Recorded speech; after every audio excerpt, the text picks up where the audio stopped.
খুব খেয়াল করে শুনুন, আজ আপনাদের খিদমতে আলোচনা করবার জন্য যখন উঠেছি মুস্তাফায়ে কামলিওয়ালার বিষয়ে একটু আলোচনা করব। রাসূলুল্লাহ সাল্লাল্লাহু আলাইহি ওয়াসাল্লামকে নেতা হিসাবে মানুন, নেতার আদর্শটাকে ফলো করুন। নেতার আদর্শটাকে যদি বাস্তবায়ন করতে পারেন তাহলে জীবনে আপনি নেতার গোলামিটা সুন্দরভাবে করতে পারবেন, আদর্শওয়ালা উম্মত হতে পারবেন।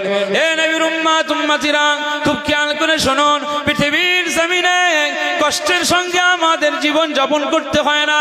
আমাদের খাওয়া দাওয়ার অভাব নাই, আমাদের পোশাক আশাকের অভাব নাই, আমাদের পানি প্রয়োজন পূরণের জন্য অভাব নাই। বর্তমান সময়ে আমাদের সাবমার্সিবলের যুগ চলে এসেছে, আমাদের ঘরে এসির ব্যবস্থা হয়ে গেছে, আমাদের বারান্দাতে স্টেবিলাইজারের মধ্যে দিয়ে আজ আমরা ভোল্টেজটা বাড়িয়ে দিয়ে আমরা এভাবে এয়ার কুলারের ব্যবস্থা করে দিয়েছি। আরাম আয়েশ বিলাসিতা, এক্ষেত্রে আমাদের অভাব নাই। মনে রাখতে হবে, সাহাবীদের জীবনটা ছিল অনেক কঠিন, সাহাবায়ে কেরামদের জীবনটা ছিল অনেক কষ্টের সময়। তাদের সময়ে এসি ছিল না, বাতাস ছিল না, ফ্যান ছিল না, সাবমার্সিবল ছিল না। আকা মাওলা রাসূলুল্লাহ সাল্লাল্লাহু আলাইহি ওয়াসাল্লামের জন্মের আগে আম্মা জান আমেনা রাদিয়াল্লাহু তাআলা আনহা বর্ণনা করেন, মক্কার জমিনে এমন এমন কূপ ছিল, বনু হাশিম গোত্রের বংশের মানুষ ছিল। আমার দিন ও দুনিয়ার বাদশা মুহাম্মদুর রাসূলুল্লাহ সাল্লাল্লাহু আলাইহি ওয়াসাল্লাম আম্মা জান আমেনা রাদিয়াল্লাহু তাআলা আনহা বর্ণনা করেন, বনু হাশিম গোত্রের যে সমস্ত কূপ ছিল, কোন কোন কূপ শুকিয়ে গিয়েছিল, আবার কোন কোন কূপের ভিতরে পানি ছিল, সেই পানিগুলো নিচের মধ্যে দেখতে পাওয়া যায়। পানি ওঠানোর জন্য মক্কার মায়েরা, মক্কার মহিলারা, মক্কার গ্রামের মানুষগুলো সব দূর থেকে এসে ওই কূপ থেকে যখন পানি তুলতো, অনেক কষ্ট করে বালতিটা নিচে নামিয়ে ফেলতো। ওই বালতিতে পানি ওঠানোটা অনেক কঠিন হয়ে যেত। না না না, এই জামানা ছিল সেই সময়, এই জামানাতে সাহাবীদের পানির কষ্ট ছিল। তথাপিও মনে রাখতে হবে, সাহাবীদের পানির কষ্ট, বাসস্থানের কষ্ট, পোশাকের কষ্ট, না না, এরপরেও তারা মুস্তাফার জীবনের আদর্শটাকে, সুন্নাতটাকে এমন ভাবে আঁকড়ে নিয়েছিল, আমার আল্লাহ পাক সেই সমস্ত সাহাবীদেরকে আমার আল্লাহ জান্নাতি করে দিয়েছে। বলবেন না, কিসের ভিত্তিতে? মুস্তাফার আদর্শের ভিত্তিতে তারা পালন করেছিলেন। এত কিছু হওয়ার পরেও আমরা সেই আদর্শ পালন করি না। আম্মা জান আমেনা রাদিয়াল্লাহু আনহা বলেন, আমার বেটা মুহাম্মদ সাল্লাল্লাহু আলাইহি ওয়াসাল্লাম যখন পেটে এসেছে, তো আমি আমার সংসারের প্রয়োজন পূরণের জন্য আমি যখন কূপেতে যাই, অন্যান্য মায়েরা সব লাইন দিয়ে রয়েছে, পানি নিতে আসে, কষ্ট করে সব বালতি থেকে তুলছে, কিন্তু আমি আমেনা রাদিয়াল্লাহু আনহা, আহা, আমার পেটের এই বাচ্চাটার বরকত আমার আল্লাহ এমন ভাবে খুলে দিয়েছে যে আমি আমেনা রাদিয়াল্লাহু তাআলা আনহা, আমি যখন কূপের কিনারায় দাঁড়িয়ে যাই, তো নিচের পানিটা আস্তে আস্তে আস্তে আস্তে উঠতে উঠতে আমি আমেনার জন্য কূপের কিনারায় উঠে আসে। একবার জোরে বলুন সুবহানাল্লাহ। কি দরজাওয়ালা নবী আমরা পেয়েছি। আমার পূর্বের আলোচক তিনি আলোচনা করছিলেন কাউসারের পানির বিষয়। আখিরাতে আর পানি পাওয়া যাবে কাউসারের পানি ছাড়া? কেউ পানি পাবে না। রাসূলুল্লাহ সাল্লাল্লাহু আলাইহি ওয়াসাল্লামকে আমার আল্লাহ কি দরজা দিয়েছে যে ইন্না আ'তাইনাকাল কাউসার, সূরা কাউসার নাজিল করে আমার মুস্তাফার শান ইজ্জত আমার আল্লাহ আরশচুম্বী করে দিয়েছে। একবার জোরে বলুন সুবহানাল্লাহ। এই কাউসারের ডিপার্টমেন্টটা আমি নবী আদমকে দেব না, কাউসারের ডিপার্টমেন্টের এই দায়িত্বটা আমি আল্লাহ পাক নবী নূহ আলাইহিস সালামকে দেব না, কাউসারের ডিপার্টমেন্টের দায়িত্বটা আমি নবী শীস আলাইহিস সালামকে দেব না, নবী দাউদ আলাইহিস সালাম পাবে না, নবী মুসা আলাইহিস সালাম পাবে না, নবী সুলাইমান আলাইহিস সালাম পাবে না, নবী ঈসা রুহুল্লাহ আলাইহিস সালাম পাবে না, নবী জাকারিয়া আলাইহিস সালাম পাবে না, নবী ইলিয়াস ইয়াহইয়া আলাইহিস সালাম পাবে না। বরং আমি আল্লাহ পাক 1,24,000 ইখতিলাফ, 2,24,000 পয়গম্বরদের ভিতর থেকে আমি আল্লাহ পাক মা আমিনার বেটা মুহাম্মদ সাল্লাল্লাহু আলাইহি সাল্লামকে আমি আল্লাহ শ্রেষ্ঠ মর্যাদা দিয়ে আমি আল্লাহ হাবিবুল্লাহ বলে ডেকেছি, হাবিবের মর্যাদা দিয়েছি। সেই হাবিবুল্লাহর জন্য আমি আল্লাহ কিয়ামতের ময়দানে কাউসারের ডিপার্টমেন্টের দায়িত্বটা আমি আল্লাহ দিয়ে দেবো। একবার জোরে বলুন সুবহান। আপনার একটা সহজ ব্যাপার, নবী নূহ আলাইহিস সালামের কাছে যেতে হবে না, নবী দাউদ আলাইহিস সালামের কাছে যেতে হবে না, নবী মুসা কালিমুল্লাহ আলাইহিস সালামের কাছে যেতে হবে না। এটা আমাদের জন্য খুশনসিব। ডাইরেক্ট আমাদের কিয়ামতের ময়দানে যদি আশিকে রাসূল হয়ে যায়, মুস্তাফার গোলাম হয়ে যায়, তো আমরা আমাদের মুস্তাফার কাছে গেলেই সব পেয়ে যাব। একবার জোরে বলুন সুবহান। মুসলমানের ছেলেরা, এ নবীর উম্মতিরা, খুব খেয়াল করে শুনুন, আকা মাওলা রাসূলুল্লাহ সাল্লাল্লাহু আলাইহি সাল্লামকে আমার আল্লাহ কি শানওয়ালা নবী করে দিয়েছেন, কি ইজ্জতওয়ালা নবী করে দিয়েছেন। হযরত ইবনে আব্বাস, হযরত আব্দুল্লাহ বিন আব্বাস রাদিয়াল্লাহু তাআলা আনহু, হযরত বুরাইদা রাদিয়াল্লাহু তাআলা আনহু, দুইজন সাহাবী এই হাদিসটি বর্ণনা করেছেন, যে যেখানে বলা হয়েছে রাআত আমিনাতু বিনতু ওয়াহবিন উম্মুন নবী সাল্লাল্লাহু আলাইহি ওয়াসাল্লাম ফি মানামিহা, আম্মা জান আমিনা রাদিয়াল্লাহু তাআলা আনহা বর্ণনা করেন, আমি ঘুমিয়ে থাকি আর মাঝে মধ্যে রাতের বেলায় আমার আল্লাহ পাক ফি মানামিহা আমাকে স্বপ্নের ভিতরে দেখায়, স্বপ্নের ভিতরে আমাকে কিছু কিছু বিষয় দেখায়, কিছু কিছু বিষয় আমাকে সতর্ক করেন। আমি বেটা মুহাম্মদ সাল্লাল্লাহু আলাইহি ওয়াসাল্লামকে যখন পেটের মধ্যে নিয়েছি, তো গর্ভে মুহাম্মদ সাল্লাল্লাহু আসবার কারণে আমার আল্লাহ পাক মাঝে মধ্যে আমাকে স্বপ্নে সতর্ক করেন, মাঝে মধ্যে আমাকে স্বপ্নের ভিতরে অনেক কিছু বিষয় আমাকে ওয়াকিবহাল করেন। না না না, আমি আমিনা রাদিয়াল্লাহু তাআলা আনহাকে লক্ষ্য করে বলা হয়, ফাকিলা লাহা, আমাকে বলা হলো, হে আমিনা রাদিয়াল্লাহু তাআলা আনহা, ইন্নাকি কদ হামালতি বিখাইরিল বারিয়া, হে আমিনা রাদিয়াল্লাহু তাআলা আনহা, আজকে আপনার পেটে যে বাচ্চাটা, এই বাচ্চাটা সাধারণ কোনো বাচ্চা নয়, এই বাচ্চাটা অন্যান্য মায়ের মতো সাধারণ কোনো বাচ্চা নয়। এই আমিনা রাদিয়াল্লাহু তাআলা আনহা, শুনে রাখেন, আল্লাহ পাক ঘোষণা করে দিয়েছেন যে না, আপনার পেটের এই বাচ্চাটাকে বিখাইরিল বারিয়া, तमाम জগতের জন্য আমার আল্লাহ পাক সৃষ্টির সেরা বানিয়ে দিয়েছে। বলতে পারলেন না, বিখাইরিল বারিয়া।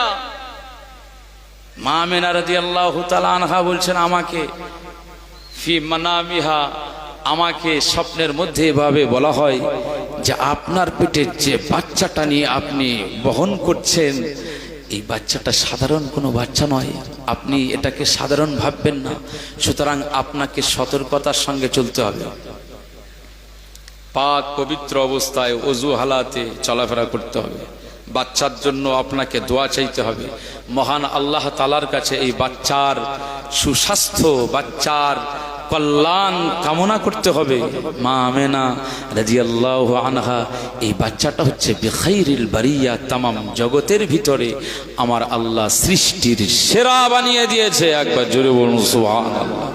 শুধু কি তাই, ওয়া সাইয়্যিদুল আলামিন।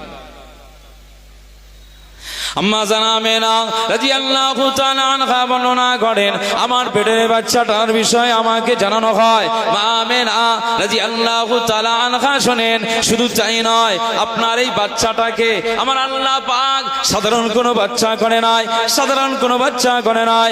ও মা আমিনা রাদিয়াল্লাহু তাআলা আনহা, আপনার এই বাচ্চাটাকে আমার আল্লাহ পাক तमाम জগতের জন্য নেতা বানিয়ে দিয়েছে।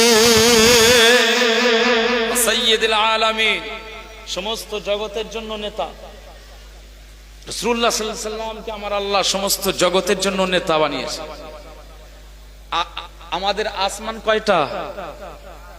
7টা। জমিন কয়টা? 7টা।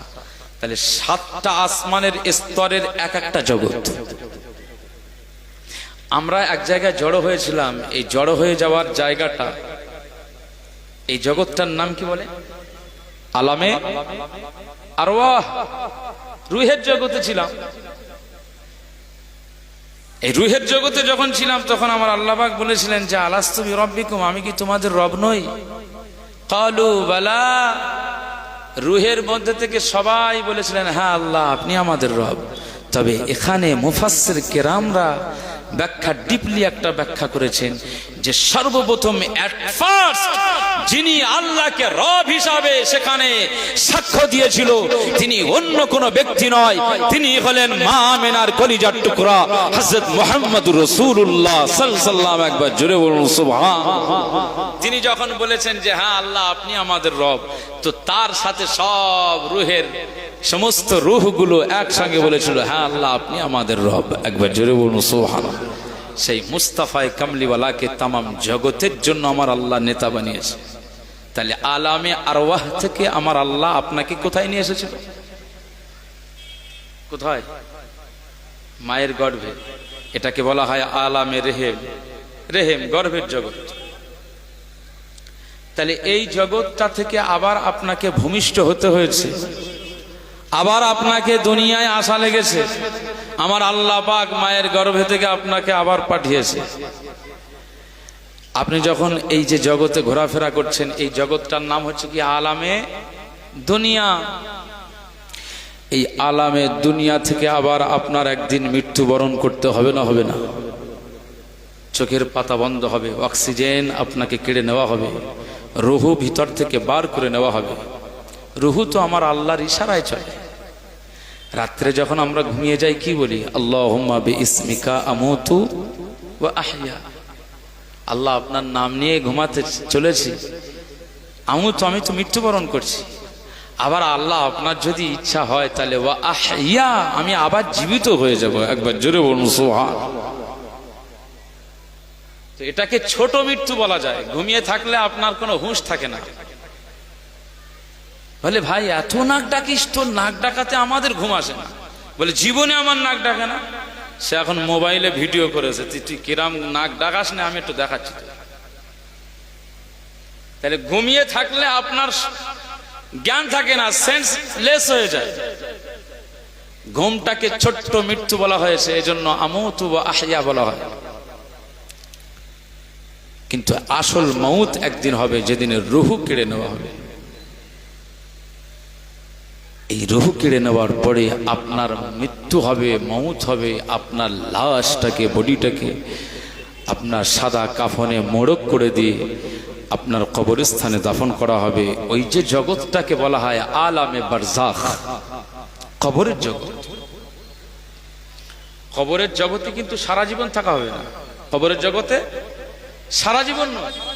এই যে আমাদের আব্বা মায়েরা, দাদুরা, নানা নানিজিরা যারা কবরে শুয়ে রয়েছেন ছোলাতলা গ্রামে, হরিহরপুর গ্রামে, এই কবরে কিন্তু সারা জীবন কিন্তু শুয়ে থাকবে না। বরং আমার আল্লাহ পাক একদিন হুকুম জারি করবে। ফেরেশতা ইসরাফিল আলাইহিস সালাম শুধু অপেক্ষায় রয়েছে। আজও সিংহা একটা বাঁশি মুখে দিয়ে রয়েছে। সেই বাঁশির আওয়াজ এত বিকট আওয়াজ, আল্লাহু আকবার।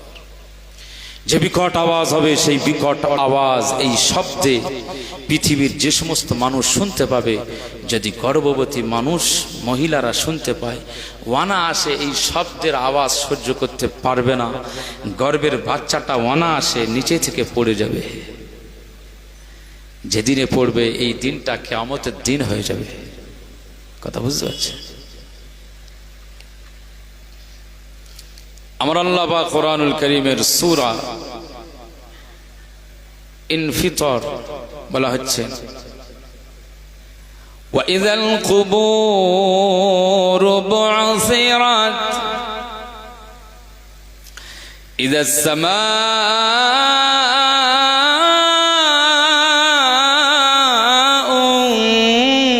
ফাতারাত وإذا البحار فجرت وإذا القبور بعثرت বলুন আল্লাহু আকবার। কবর থেকে আমার আল্লাহ আপনাকে উঠাবে। কবরের জগতের ভ্যালিড শেষ, ম্যাচ শেষ। এবার কিয়ামতের ময়দান শুরু হলো। মিজানের দাঁড়িপাল্লাতে আপনার ওজন করা হবে, ওটাও একটা জগৎ। পুলসিরাত পার হতে হবে, ওটাও একটা জগৎ। আল্লাহ তাআলার বিচারের অপেক্ষায় থাকতে হবে। একদিন সমান 50,000 বছরের দিন।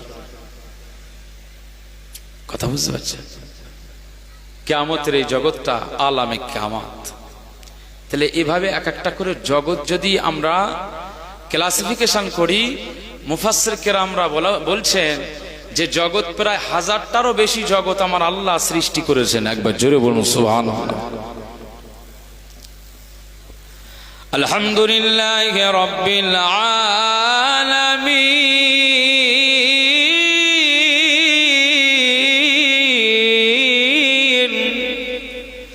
সমস্ত প্রশংসা ওই আল্লাহ তাআলার, যিনি সমস্ত জগতের রব। একবার জোরে বলুন সুবহানাল্লাহ। আল্লাহ তাআলাকে কখনো, আমি যে এইভাবে আলোচনা করছি আপনাদের অসুবিধা হচ্ছে না তো?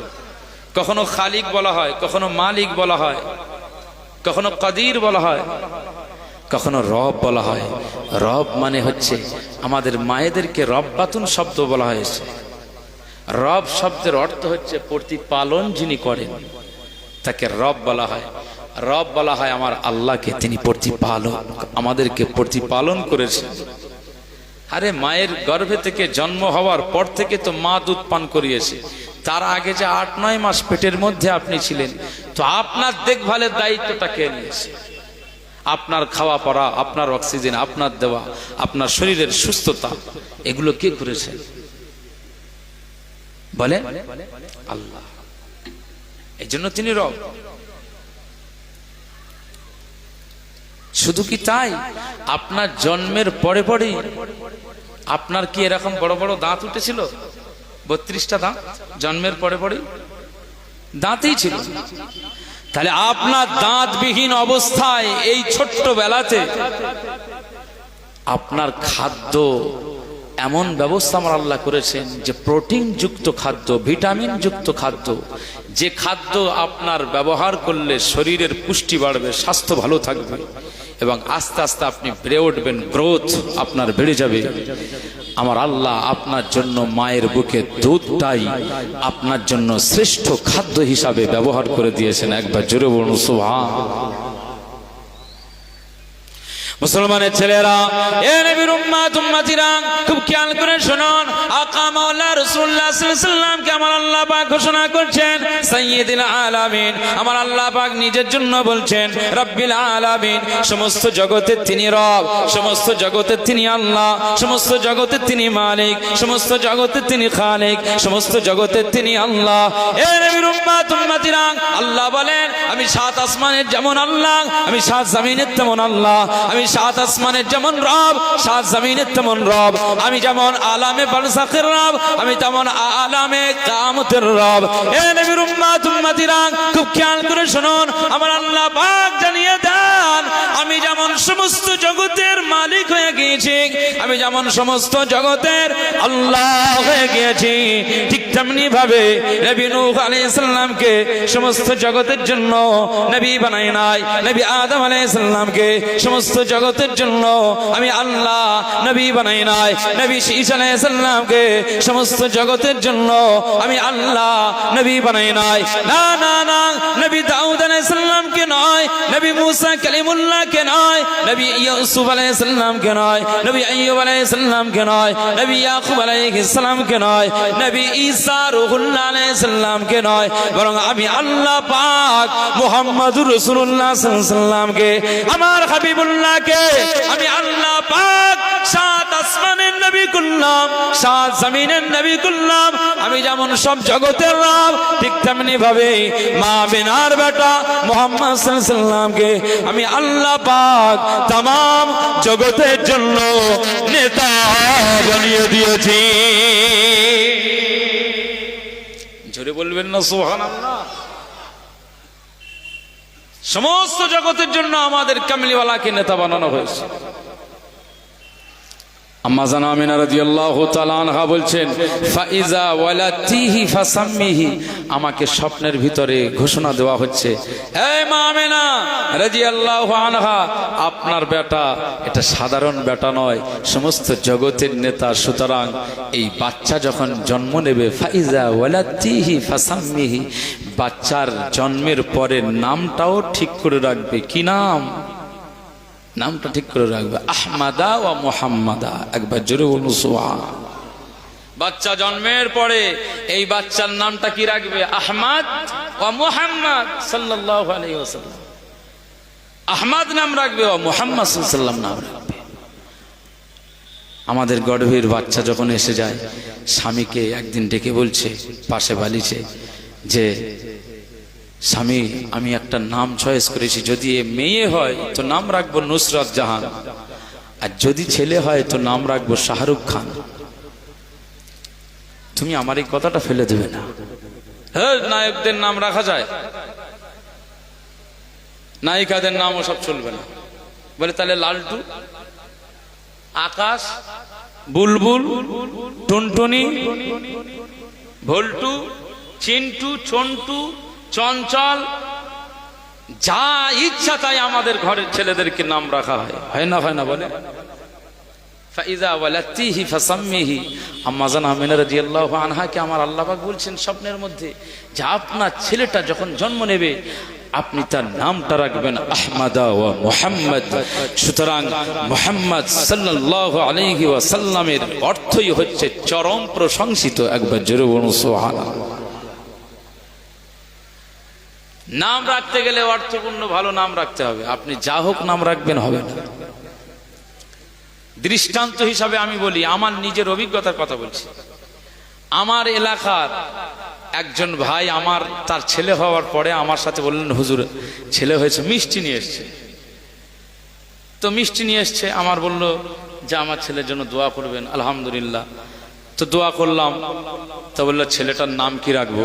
তা আমি বললাম যে নাম আর কি রাখবে? আব্দুল মুনঈম, আমার যে নাম আছে এই নামটাই রাখেন, হুজুরকে ভালোবাসেন তো হুজুর যে নাম দিচ্ছে সেই নাম রাখে, আমার নামে নাম রাখে, অসুবিধা আছে? তো সে বললো যে না, অসুবিধা নেই। তো আলহামদুলিল্লাহ আমি বলে দিয়েছি আব্দুল মুনঈম, তো সে তার ছেলের নাম রেখেছে আব্দুল মুনঈম। আমার নামটা হচ্ছে আল্লাহর নামে নাম। একজন বুজুর্গ আলেমে দ্বীন, ভাঙড়ের একজন বিখ্যাত আলেমে দ্বীন ছিলেন মরহুম হযরত মাওলানা আলহাজ আব্দুল জলিল সাহেব হুজুর রাহিমাহুল্লাহ। তিনি ইন্তেকাল হয়ে গিয়েছে। তো ওনার ছাত্র ছিলেন আমার আব্বাজান। তো আমার আব্বাজান যখন আমি জন্মাই, তো হুজুরের কাছ থেকে নাম নিয়েছিলেন। তো হুজুর নামটা রেখেছিলেন আব্দুল মুনঈম। তো যাই হোক, আমিও নাম দিলাম আব্দুল মুনঈম। এখন রিসেন্ট এই 4 মাস 3 মাস আগে আর একটা আল্লাহ ছেলে দান করেছে, বলুন আলহামদুলিল্লাহ।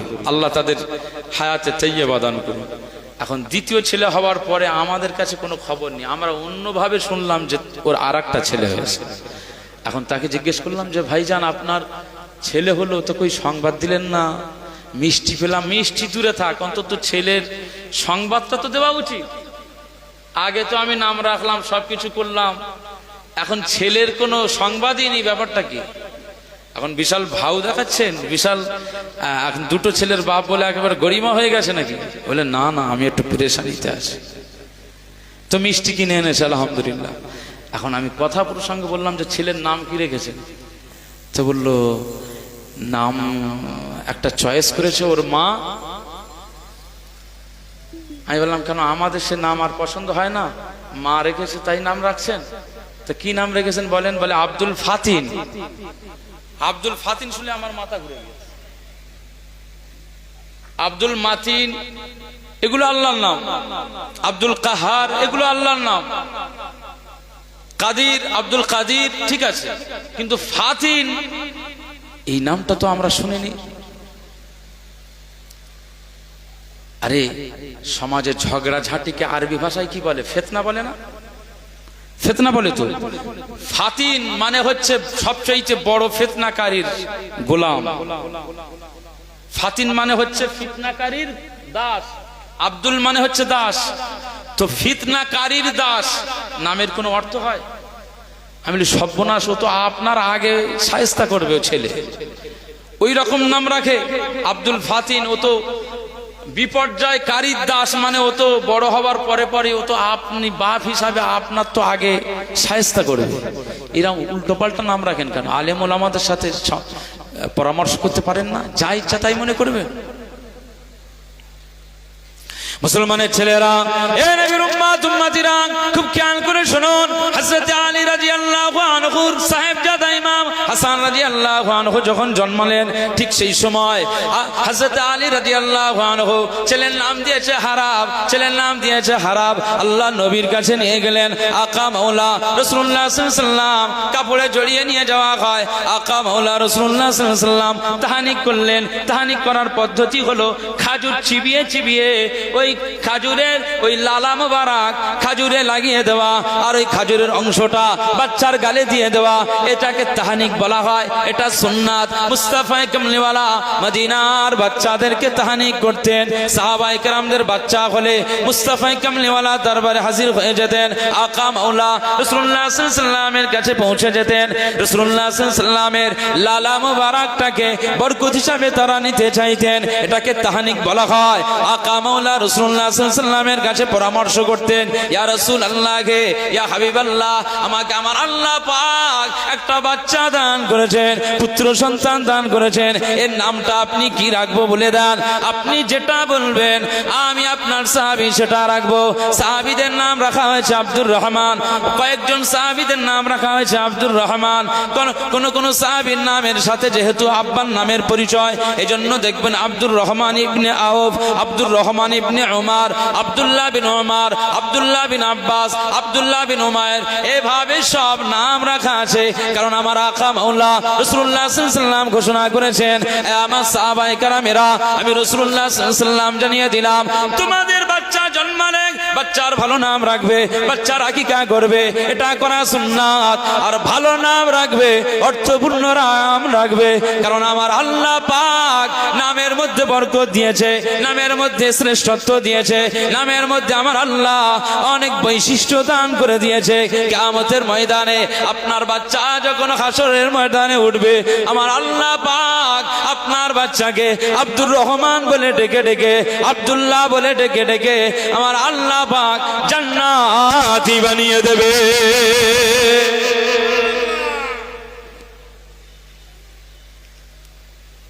হযরত আলী রাদিয়াল্লাহু আনহু নিজের বাচ্চাটাকে নিয়ে গেলেন, বড় সাহেবজাদা ইমাম হাসান হুজুরকে নিয়ে গেলেন। রাসূলুল্লাহ সাল্লাল্লাহু আলাইহি ওয়াসাল্লাম বলছেন, কি নাম রেখেছো আলী? বলে হারব। হারব মানে হচ্ছে যুদ্ধ। রাসূলুল্লাহ সাল্লাল্লাহু আলাইহি ওয়াসাল্লাম বলছেন, এ নাম আমি রাখবো না, আমার পক্ষ থেকে এর নামের চয়েস করা হয়েছে। আর যে নামের চয়েস আমি রাসূলুল্লাহ করছি, এই চুজটা আমার আল্লাহ পাকের পছন্দ। একবার জোরে বলুন সুবহানাল্লাহ। আপনার বেটা, আমার দৌহিত্র, আমার নওয়াসাকে আমি নাম রাখবো ইমাম হাসান রাদিয়াল্লাহু আনহু। একবার জোরে বলুন সুবহানাল্লাহ। ইমাম হুসাইন রাদিয়াল্লাহু আনহু জন্মালেন। জন্মানোর পরেই হযরত আলী রাদিয়াল্লাহু আনহু তার নাম রেখেছেন হারাব। রাসূলুল্লাহ সাল্লাল্লাহু আলাইহি ওয়াসাল্লামের দরবারে কাপড়ে জড়িয়ে নিয়ে গেলেন। হযরত আলীকে বললেন, আলী, এই দ্বিতীয় সাহেবজাদাকে কি নাম রেখেছো? বলে হারাব। রাসূলুল্লাহ সাল্লাল্লাহু আলাইহি ওয়াসাল্লাম বলছেন, আপনার পছন্দের এই নাম আমি পছন্দ করছি না, বরং আমি রাসূলুল্লাহ সাল্লাল্লাহু আলাইহি ওয়াসাল্লাম চুজ করছি, পছন্দ করলাম, এই নাম হবে হুসাইন, যেটা আমার আল্লাহরও পছন্দ। একবার জোরে বলুন সুবহানাল্লাহ। তৃতীয় আরেকটি বাচ্চা হলো, যে বাচ্চা যার নাম ছিল মুহসিন রাদিয়াল্লাহু আনহু। আম্মাজান ফাতেমা হুজুরের আরেকটি বাচ্চা হয়েছিল, তার নাম হয়েছিল মুহসিন। ইমাম হাসান হুসাইন মুহসিন। হযরত আলী কাররামাল্লাহু ওয়াজহুহু তার নাম রেখেছিলেন হারাব। রাসূলুল্লাহর দরবারে কাপড়ে জড়িয়ে নিয়ে গেলেন, ইয়া রাসূলুল্লাহ, ইয়া হাবিবাল্লাহ, হুজুর আমার এই বাচ্চাটাকে তাহনিক করা। রাসূলুল্লাহ তাহনিক করলেন, কি নাম রেখেছো? বলে হারাব। বলে এটা আমার পছন্দ নয়, বরং আমি এর নামটা চুজ করলাম, পছন্দ করলাম, এর নাম রাখা হবে মুহসিন, যেটা আমার আল্লাহ পাকের পছন্দ। একবার জোরে বলুন সুবহানাল্লাহ। মুসলমানের ছেলেরা, এ নবীর উম্মত উম্মতিরা, খুব খেয়াল করে শুনুন, আল্লাহ নবী দিন ও দুনিয়ার বাদশাহ হাবিবুল্লাহকে, নবী জনাবে মুহাম্মদ রাসূলুল্লাহকে সাল্লাল্লাহু আলাইহি ওয়াসাল্লাম আপনাকে এই জন্য স্বাধীনতা দেয়নি। আকাশ নাম রাখবেন, পুতুল নাম রাখবেন, মুকুল নাম রাখবেন, বুকুল নাম রাখবেন, শান্টু, মন্টু, পিন্টু, ঝোলটু, ভোলটু, এভাবে আপনি ছিন্টু, চঞ্চল, মঞ্চল, এইভাবে আপনি যে হোক নাম রেখে দেবেন। এটা রাসূলুল্লাহর পক্ষ থেকে আপনাকে পারমিশন দেওয়া হয়নি। আকা মাওলা রাসূলুল্লাহ সাল্লাল্লাহু আলাইহি ওয়াসাল্লাম বলেছেন, আপনার বাচ্চা যখন জন্মাবে, জন্মানোর পরে তার কানে আযান দিয়ে দেবে, ডান কানে আযান লাগিয়ে দেবে, বাম কানে ইকামাত দিয়ে দেবে। কারণ এই আযান দিলে বাচ্চার অন্তরটা পরিচ্ছন্ন হয়ে যায়, বাচ্চার হৃদয়টা তখন পরিষ্কার থাকে। আল্লাহর নামের জিকির তার কানে যখন পৌঁছে যাবে, হৃদয়ে আমার আল্লাহর নামের জিকির বসে যাবে, শয়তান আসর করতে পারবে না। এই জন্য বাচ্চা জন্মানোর পরে তার কানে আযান, বাম কানে ইকামাত, এবং ওই বাচ্চার ভালো নাম রাখবে, অর্থপূর্ণ নাম। 7 দিনের মাথায় ওই বাচ্চাটার নামে আকিকা করবে। এখন তো আর আকিকা হয় না, সেটে মারা হয়। সেটেরা হয় না এলাকাতে? সেটেরা আবিষ্কার হয়েছে কি? সব লোকজন কুটুম এক জায়গায় জড়ো করে বিভিন্ন সব অনুষ্ঠান করে, আকিকা নেই। রাসূলুল্লাহ সাল্লাল্লাহু আলাইহি ওয়াসাল্লাম জানিয়ে দেন, আমার সাহাবায়ে কেরামেরা, আমি রাসূলুল্লাহ সাল্লাল্লাহু আলাইহি ওয়াসাল্লাম জানিয়ে দিলাম বাচ্চার ভালো নাম রাখবে, বাচ্চার আকিকা করবে। সাহাবীরা জিজ্ঞেস করলেন, ইয়া রাসূলুল্লাহ কে, ইয়া হাবিবাল্লাহ, যদি আমরা ভালো নাম রাখি, ভালো তার কানে আযান দেই, বাম কানে ইকামাত দিয়ে দিই, যদি 7 দিনে তার জন্য আকিকা করে, ফায়দা কি হবে? আমার আকা মাওলা রাসূলুল্লাহ সাল্লাল্লাহু আলাইহি ওয়াসাল্লাম বলেন, অবশ্যই প্রত্যেক বাচ্চার বাবা মা সেই বাচ্চাকে ভালোবাসে, মহব্বত করে। মনে রাখতে হবে, বাচ্চার সুস্বাস্থ্য, বাচ্চার সমস্ত অনিষ্ট থেকে বাঁচার জন্য ওই গার্জেনটা প্রচেষ্টা চালায়। আমি আকা মাওলা রাসূলুল্লাহ সাল্লাল্লাহু আলাইহি ওয়াসাল্লাম জানিয়ে দিলাম, ওই বাচ্চার যদি আকিকা করে দেওয়া হয়, আমার আল্লাহ পাকের পক্ষ থেকে, আমার আল্লাহ পাকের পক্ষ থেকে বাচ্চার উপরে রহমত নাজিল হয়ে যায়, বরকত নাজিল হয়ে যায়। ওই বাচ্চার হেফাজতের দায়িত্ব আমার আল্লাহ নিজে নিয়ে না। বলবেন না সুবহানাল্লাহ? বাংলাদেশের কোরআনের পাখি বলা হয় কাকে জানেন? আল্লামা দেলাওয়ার হোসেন সাইদি রাহিমাহুল্লাহ, ওনার একটা বক্তব্য শুনেছিলাম আজ থেকে 30 বছর আগে। তো বক্তব্য দিতে গিয়ে বলছেন যে একজন বাচ্চার নাম রেখেছে এক ব্যক্তি, গার্জেন, সেই বাচ্চাটার নাম রেখেছে তরিক মিয়া। তরিক মিয়া শব্দটা কি আরবি না? তরিক শব্দটা আরবি, মিয়া শব্দটাও কি আরবি। তো আরবি নাম রাখলেই, আরবি শব্দ দিয়ে নাম রাখলেই যে ভালো নাম হচ্ছে তা নয়। তরিক মানে হচ্ছে রাস্তা।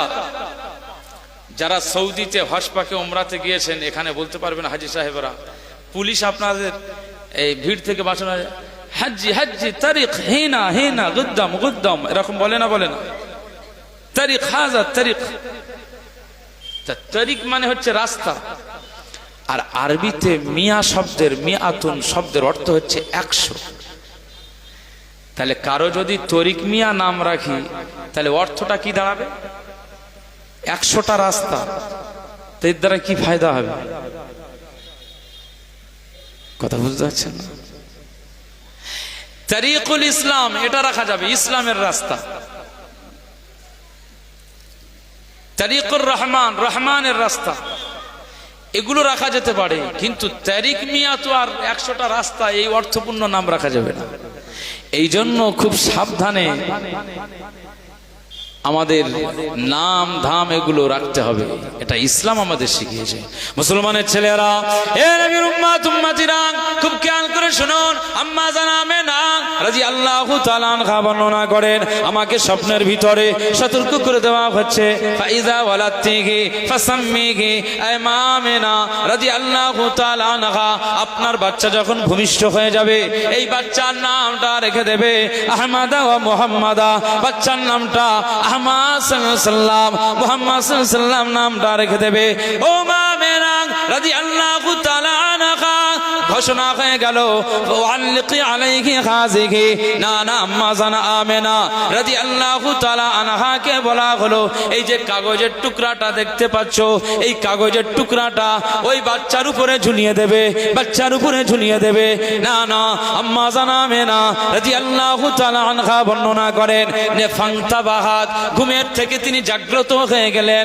ক্বালা ফাংতাবাহাত, বর্ণনাকারী বর্ণনা করছেন যে আম্মা জান আমেনা রাদিয়াল্লাহু তাআলা আনহা যখন রাতের শেষ ভাগে ঘুম থেকে জাগ্রত হয়ে গেলেন, স্বপ্ন ভেঙে গেলেন, ঘুম ভেঙে গেল।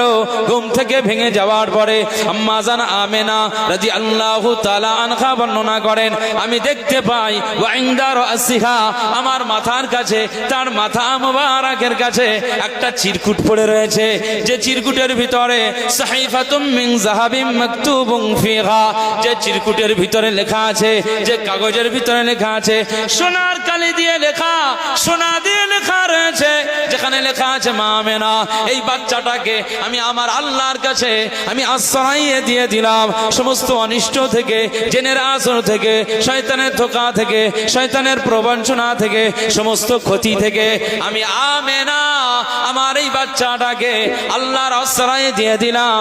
এই কথাটা ওই কাগজে সোনার কালি দিয়ে লেখা রয়েছে। আমি আমেনা দেখতে পাই, ঘুম থেকে উঠে দেখি আমার মাথার কাছে আমার আল্লাহ ওই কাগজের টুকরাটা পাঠিয়ে দিয়েছে।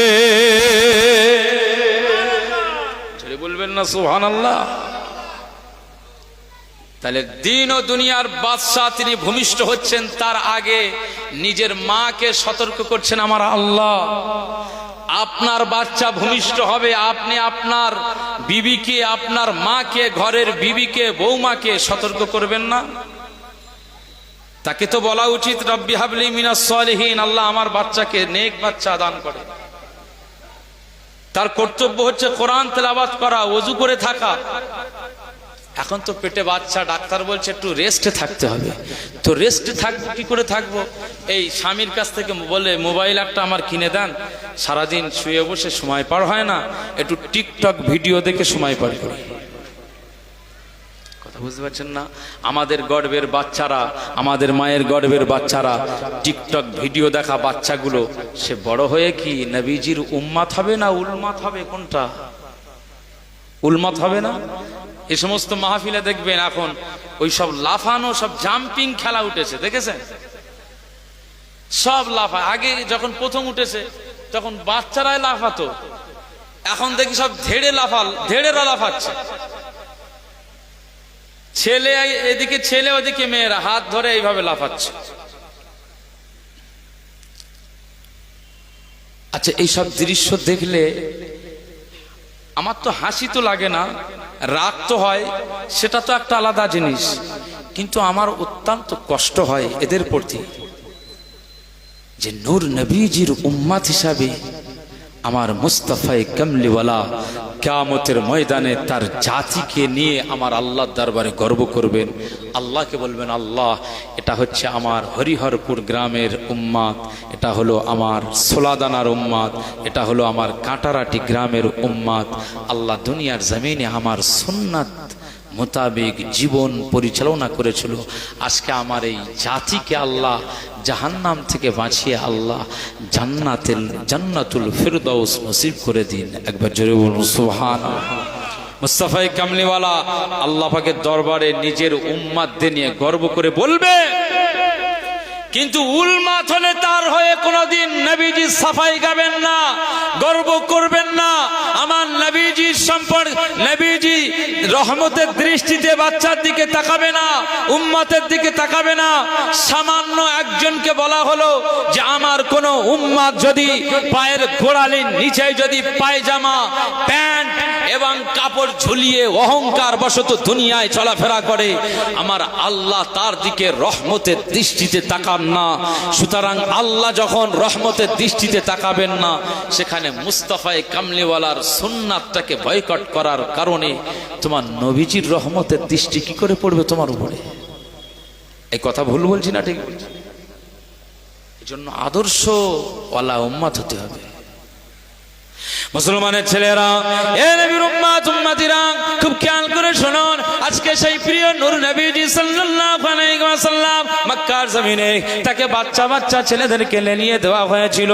আকা মাওলা রাসূলুল্লাহ সাল্লাল্লাহু আলাইহি ওয়াসাল্লাম যখন কালেমার আওয়াজ দিয়েছিল, কালেমার ঘোষণা দিয়েছিল, আবু জাহাল উতবা সাইবারা তারা এভাবে ষড়যন্ত্র করেছিল, বাচ্চাদেরকে নিয়ে দেওয়া হলো। এই বাচ্চারা ওই যে রাস্তা দিয়ে যে লোকটা আসে, ওই যে যুবক ছেলেটা আসে, ওই বাচ্চা ওই রাস্তা দিয়ে যে লোকটা আসতেছে, ওই লোকটাকে দেখে তোমরা পাগল বলো, ও পাগল, ও পাগল। আরে বাচ্চা ছেলেরা সব আওয়াজ দিয়ে বললো, এই পাগল, এ পাগল কোথায় যাস, এ পাগল কোথায় যাস। আকা মাওলা রাসূলুল্লাহ সাল্লাল্লাহু আলাইহি ওয়াসাল্লামকে আমার আল্লাহ পাক দুনিয়ার জমিনে শ্রেষ্ঠত্ব দিয়েছে, মর্যাদা দিয়েছে। বাচ্চা ছেলেদের জবান থেকে যদি পাগল শব্দের আওয়াজ পায়, আমার নবীজি শুনে কষ্ট পাবেন না আনন্দিত হবেন? কষ্ট পাবেন না আনন্দিত হবেন? মক্কার জমিনে আকা মাওলা রাসূলুল্লাহ সাল্লাল্লাহু আলাইহি ওয়াসাল্লামকে আবু জাহেল পাগল বলেছে, উতবা পাগল বলেছে, সাইবা পাগল বলেছে, আবু লাহাব পাগল বলেছে। আমার ভাতিজার কথা ছেড়ে দেন না, না, মোড়ে মোড়ে দোকানে দোকানে গিয়ে আবু লাহাব আওয়াজ দিয়ে বলল, আমার ভাতিজা যদি এখানে এসে নতুন কোন কালেমার কথা বলে তোমরা তাড়িয়ে দেবে, ও একটা আস্ত পাগল, ওকে তোরা থুতু নিক্ষেপ করে বার করে দেবে। আমি আবু লাহাব জানিয়ে দিলাম মুহাম্মদ সাল্লাল্লাহু আলাইহি ওয়াসাল্লামকে, খবরদার প্রশ্রয় দিবি না। না না না, আমাদের বাপ দাদা 14 পুরুষদের আমাদের মতাদর্শটাকে খণ্ডন করে দিয়ে লা ইলাহা ইল্লাল্লাহ মুহাম্মাদুর রাসূলুল্লাহ সাল্লাল্লাহু আলাইহি ওয়াসাল্লাম এই কালিমার বাণীটা আজ মক্কা শহরে নগরে গ্রামে গঞ্জে পাড়ায় মহল্লাতে আজ ছড়িয়ে দেওয়ার প্রচেষ্টা চালাচ্ছে। একজন দুইজন করে আজ মুহাম্মদ সাল্লাল্লাহু আলাইহি ওয়াসাল্লামের এই কথাতে সব ভিড়ে যাচ্ছে, তোরা পাত্তা দিবি না। আবু লাহাব নিজের ভাতিজাকে পাগল বলে, বাচ্চা ছেলেদেরকে পাগল বলিয়ে নিয়ে দেওয়া হয়। না না, সমাজের মানুষ মুহাম্মদ সাল্লাল্লাহু আলাইহি ওয়াসাল্লামকে পাগল বলে। এ নবীর উম্মত উম্মতিরা খুব খেয়াল করে শুনুন, ওয়ালিদ ইবনে মুগিরা বলে একজন ব্যক্তি ছিল, সে আমার মুস্তাফা কামলিওয়ালাকে মাজনুন বলে দিয়েছে, পাগল বলে ঘোষণা করে দিয়েছে। আকা মাওলা রাসূলুল্লাহ সাল্লাল্লাহু আলাইহি ওয়াসাল্লামকে যখন মক্কার মানুষ এভাবে পাগল বলে, জাদুকর বলে, গণক বলে দেয়, না না, মুস্তাফা কামলিওয়ালার হৃদয় বলে একটা জিনিস আছে, এই জায়গায় কষ্ট হবে না, হবে না, মনে ব্যথা লাগে না, লাগে না। হে নবীর উম্মত উম্মতিরা খুব খেয়াল করে শুনুন, আজকে আমি এই বাড়ি যাওয়ার সময় এই মাহফিলে যদি কেউ আমাকে কষ্ট দেয়, কেউ যদি আমাকে কষ্ট দেয়, আমি বাড়িতে চলে যাব, বাড়িতে আমার মাকে গিয়ে বলবো, মা অমুক জায়গাতে আমি মাহফিলে গিয়েছিলাম, তো সেই জায়গায় আমাকে এভাবে কষ্ট দিয়েছে, আমাকে এটা বলেছে, আমার সাথে একটা তর্ক বিতর্ক হয়েছে, এমনকি তারা আমাকে মারার জন্য উত্তপ্ত হয়ে গিয়েছে। মা আমাকে কি বলবে? এই ছেলে চিন্তা করো না, মানুষ সবাই সমান হতে পারে না, মানুষের আচরণটা সবার সমান হয় না।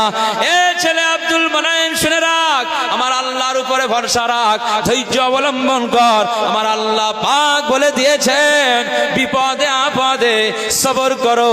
আমি আল্লাহ পাক জানিয়ে দিলাম, ওয়াবাশশিরিস সাবিরিন, যারা সবর করে তাদের সুসংবাদ। কি সুসংবাদ? আমার আল্লাহ পাক বলে দিয়েছেন, ইন্নাল্লাহা মা'আস সাবিরিন। আমি আল্লাহ পাক জানিয়ে দিলাম, যারা ধৈর্যশীল হয়ে যায়, যারা সবরকারী হয়ে যায়, আমি আল্লাহ পাক তাদের দুনিয়ায় তাদের সঙ্গে থাকে, কবরে তাদের সঙ্গে থাকে। যারা সবরের পরিচয় দিয়ে আখিরাতের ময়দানে উঠে পড়ে, আমি আল্লাহ পাক আখিরাতেও সবরকারীর পাশেই থেকে যায়। আমার মা আমাকে সান্ত্বনা দিচ্ছে যে, ছেলে চিন্তা করিস না, দুঃখ করিস না, ওরকম মানুষ বলেছে, ও নিয়ে টেনশন করার দরকার নেই, তুই এমন কোনো খারাপ কিছু করিস না, এমন কিছু খারাপ কিছু করিস না। আজকে আমি বাড়িতে গিয়ে আমার মাকে পাবো, আজকে আমার বাড়িতে গিয়ে আমার আব্বাজানকে পাবো। মুস্তাফা কামলিওয়ালা দিন ও দুনিয়ার বাদশাহ হাবিবুল্লাহ নবী জনাবে মুহাম্মদ রাসূলুল্লাহ সাল্লাল্লাহু আলাইহি ওয়াসাল্লাম যেদিন আম্মা জান আমেনা রাদিয়াল্লাহু আনহার গর্ভে ছিলেন, 6 মাস বয়স, আব্বাজান আব্দুল্লাহ রাদিয়াল্লাহু আনহু তো ইন্তেকাল হয়ে গেছে। তাহলে জন্মের পর থেকেই তো আব্বাহারা, এতিম হয়ে গেল। কথা বুঝতে পারছেন না? আবার বাড়িতে জন্মের পরেই 1 মাস, 1.5 মাস, 2 মাস আম্মাজান আমেনা রাদিয়াল্লাহু আনহার কাছে ছিলেন ঠিকই, আবার এখান থেকেই ওনাকে আবার নিয়ে যাওয়া হয়েছে তায়েফে। আম্মাজান হালিমাতু সাদিয়া রাদিয়াল্লাহু আনহা তিনি দুধ পানের জন্য শিশু মুহাম্মদ সাল্লাল্লাহু আলাইহি সাল্লামকে সঙ্গে নিয়ে তায়েফে নিয়ে গেছেন। এই 4-5 বছর তিনি মা হারা হয়েছিলেন, মায়ের আদর ছাড়া ছিলেন। তিনি তো তায়েফে বড় হয়েছেন। কথা বুঝতে পারছেন আপনারা? তাহলে মায়ের আদর, মায়ের যত্ন, মায়ের সেই মোহাব্বতের থেকে, মায়ের সোহাগ থেকে আমার মুস্তাফায়ে কামলিওয়ালা প্রায় বঞ্চিত হয়েছে 4 বছর। আম্মাজান হালিমাতু সাদিয়া নিজের কাছে রেখে দিতেন, কারণ আম্মাজান হালিমা রাদিয়াল্লাহু আনহা বলেন যে শিশু মুহাম্মদ সাল্লাল্লাহু আলাইহি সাল্লামকে আমি আমার বাড়িতে নিয়ে এসে এত বরকত পেয়ে গিয়েছি যে এই বাচ্চাটাকে আমি মক্কায় ফিরিয়ে দেব সহজে এটা না। আমি মনে করেছিলাম যে আমি এটা বড় করে, বেশ বড় করে তারপরে মা আমিনার কাছে পৌঁছে যাব, বুবু আমিনার কাছে পৌঁছে দেব। কিন্তু বেটা মুহাম্মদ সাল্লাল্লাহু আলাইহি সাল্লাম তার 4 বছর বয়সে একটা ঘটনা ঘটে যাওয়ার কারণেই আমি হালিমা ভয় খেয়ে গিয়েছিলাম। সেই জন্য বাচ্চা মুহাম্মদ সাল্লাল্লাহু আলাইহি সাল্লামকে আমি 4 বছর বয়সেই নিজের মায়ের কাছে আমি ফিরিয়ে দিয়েছিলাম। একবার জোরে বলুন সুবহানাল্লাহ। আমার বেটা মুহাম্মদ সাল্লাল্লাহু আলাইহি সাল্লাম আমার ঘরেতে যখন ছিল, আমার বাড়িতে যখন ছিল, আমার বাড়ির বরকত আমার আল্লাহ দিয়ে দিয়েছিল। আমার বাড়ি অভাব ছিল, আমার বাড়ি খাওয়া হতো না, আমার বাড়ি অভাবই ছিল, আমার বাড়ির ভিতরে সব দুঃখের মধ্যে জর্জরিত ছিল। না না, আমার বেটা মুহাম্মদ সাল্লাল্লাহু আলাইহি সাল্লামকে আমি দুধ পান করার দায়িত্ব নিয়ে যখন আমার ঘরের ভিতরে আমি নিয়ে আসি, আমি হালিমাতু সাদিয়া রাদিয়াল্লাহু তাআলা আনহা জানিয়ে দিলাম, বেটা মুহাম্মদ সাল্লাল্লাহু আলাইহি সাল্লাম যেদিন থেকে আমার ঘরে প্রবেশ করেছে, যেদিন থেকে আমার ঘরে প্রবেশ করেছে, আমি হালিমা জানিয়ে দিলাম, না না, সেই দিন থেকে আমার ঘরের ভিতরের সব অভাব অনটন, দুঃখ দুর্দশা আমার আল্লাহ পাক দূর করে দিয়েছে।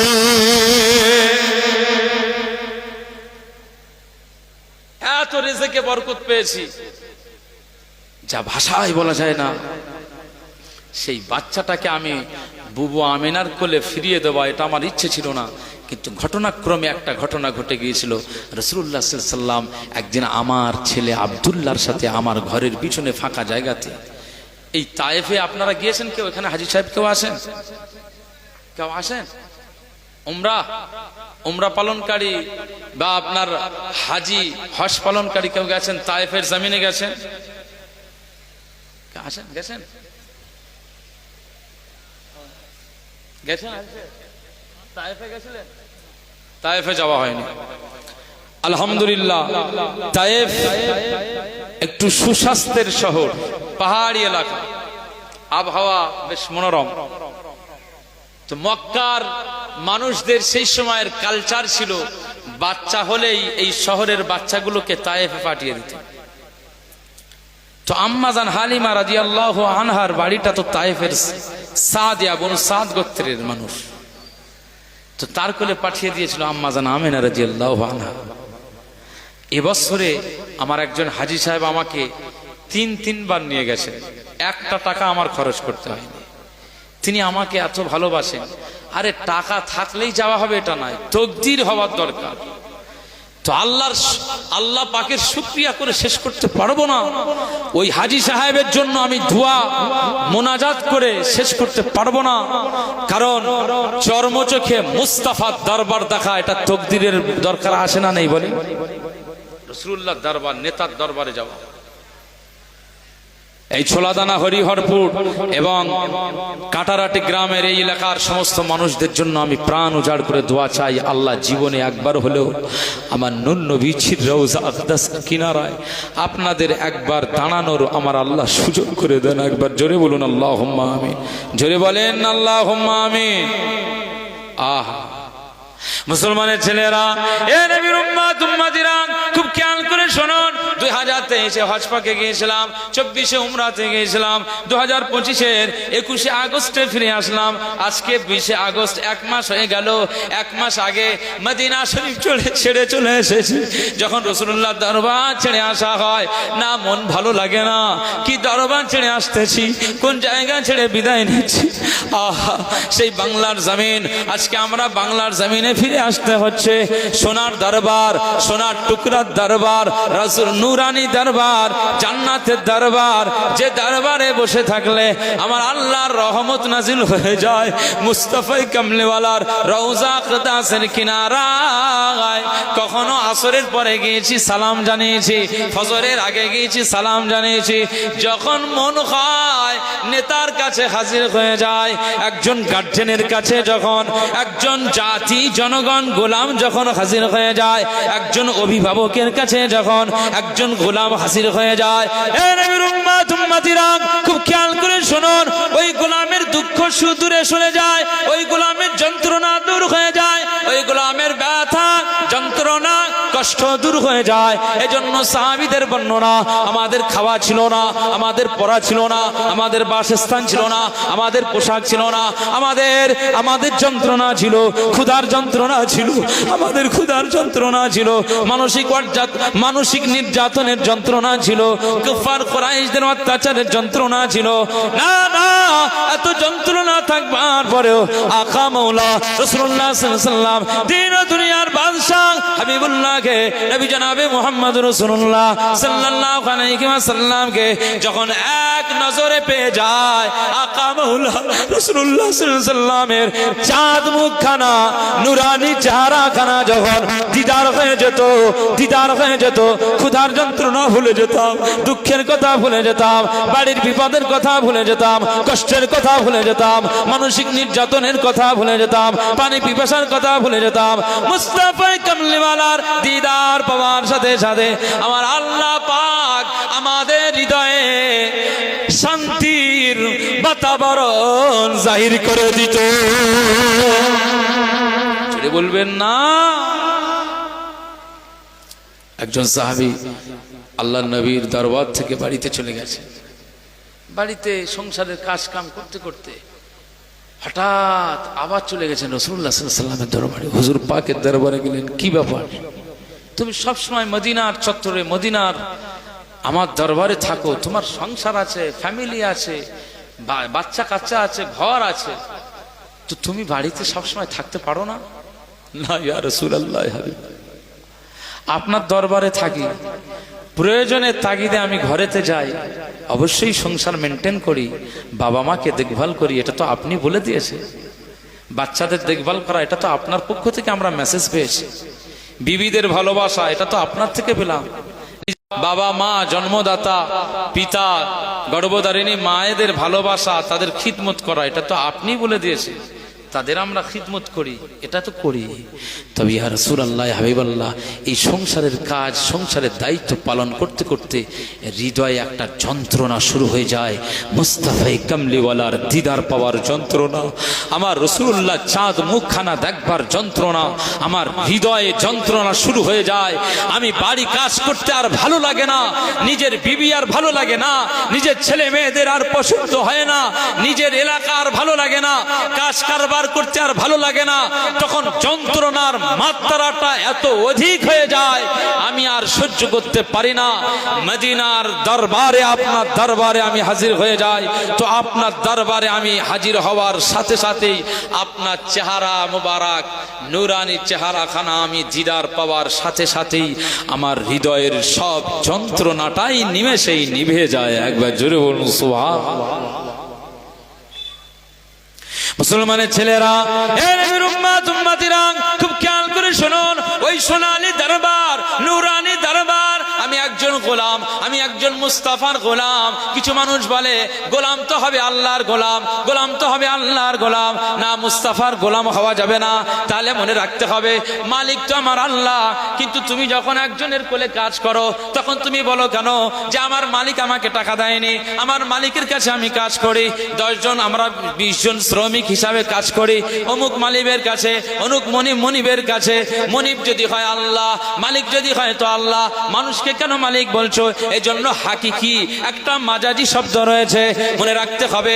আমরা মানুষকে কখনো বলি বাঘের বাচ্চা, মনে রাখতে হবে আসলে বাঘের বাচ্চা বললেই সে তো বাঘের বাচ্চা নয়, আসলে বাঘের বাচ্চার মতো পালোয়ান শক্তি, তার মতো সাহস নিয়ে সে চলে, এজন্য তাকে বাঘের বাচ্চা বলা হয়। আসলে সে বাঘ নয়, এটা মাজাজি অর্থ নেওয়া হয়।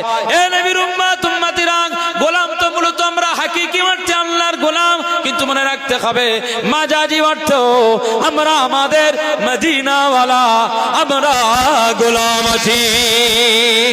মনে রাখতে হবে মুস্তাফার গোলাম আমরা। একজন গোলাম তার নেতার কাছে যখন পৌঁছে যায়, আমি আব্দুল মুনাইম আপনাদেরকে বলি, আমরা 22 মে এখান থেকে ফ্লাইটে করে বেরিয়ে গিয়েছিলাম। 2023 22 মে আমরা এখান থেকে ফ্লাইটে রাত 10টার দিকে বেরিয়ে গিয়েছিলাম। আর 10টার পর থেকে আমরা ফ্লাইট পেয়ে গেলাম, ডাইরেক্ট মদিনা এয়ারপোর্টে নামিয়ে দিল। মদিনার এয়ারপোর্টে নেমে গেলাম, ওখান থেকে আমরা পৌঁছে গেলাম হোটেলে। হোটেলে আমরা বেশ আরাম করলাম। তা হোটেল থেকে বার হয়ে গিয়েছি, এবার জোহরের নামাজ আদা করতে যাব। জোহরের নামাজ আদা করতে যাব, জোহরের নামাজ পড়ো মসজিদে নববী শরীফে। নামাজটা তো আমার পড়তেই হবে, এটা তো ঠিকই, কিন্তু নামাজ পড়া থেকে আমার আকর্ষণটা আগে আমার কামলিওয়ালার রওজায় যাব, আমার মুস্তাফার রওজার কিনারায় দাঁড়াবো।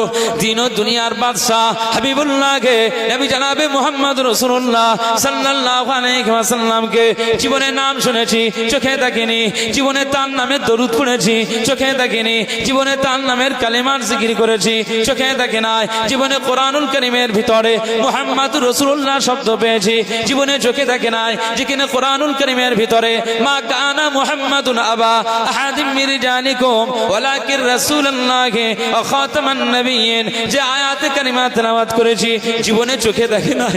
আজকে আমাদের মুস্তাফা কামলিওয়ালার রওজা আকদাসে যাব, আমার মনটা ভরাবো, আমার গোলামের কাছে দাঁড়াবো, কারণ আমি গোলাম আমার নেতার কাছে দাঁড়াবো।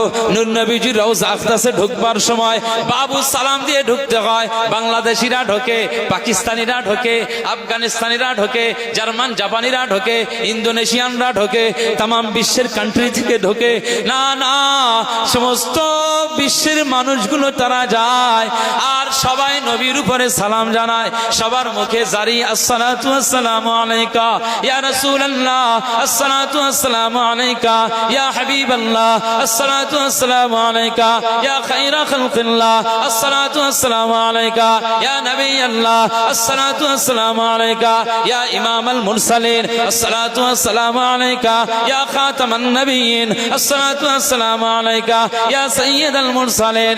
এইভাবে সব সালাম জানায়। ইন্দোনেশিয়ানদের জবানে জারি আসসালাতু ওয়াসসালামু আলাইকা ইয়া রাসূলুল্লাহ, বাংলাদেশীদের জবানে জারি, ভারতবর্ষের মানুষদের মুখে জারি, আমরা বাঙালিরা আমাদের মুখে জারি। সবাই একদিকে, তাদের চেহারাখানা বাম দিকে, বাম দিকে, কারণ বাম দিকের সোনালী জালি দিয়ে আমার মুস্তাফা রওজা আকদাস দেখা যায়, ওই গলিটা দিয়ে আমার রাসূলুল্লাহর সালাম দেওয়া হয়। এ নবীর উম্মত উম্মতিরা, খুব খেয়াল করে শুনুন, আকা মাওলা রাসূলুল্লাহ সাল্লাল্লাহু আলাইহি ওয়াসাল্লামের এই সোনালী জালি দিয়ে যখন সালাম দেওয়া হয়, মনটা কেমন লাগে? কারণ আমার আকা মাওলা রাসূলুল্লাহ সাল্লাল্লাহু আলাইহি ওয়াসাল্লাম বলে দিয়েছেন, আমার কবর মুবারক মানজারা কবরি ওয়াজাবাত লাহু শাফাআতি। পৃথিবীর কোন মানুষ যদি না, না, আমি রাসূলুল্লাহ সাল্লাল্লাহু আলাইহি ওয়াসাল্লাম আমি তাদের জন্য স্পেশাল একটা উপহার দিয়ে দিলাম।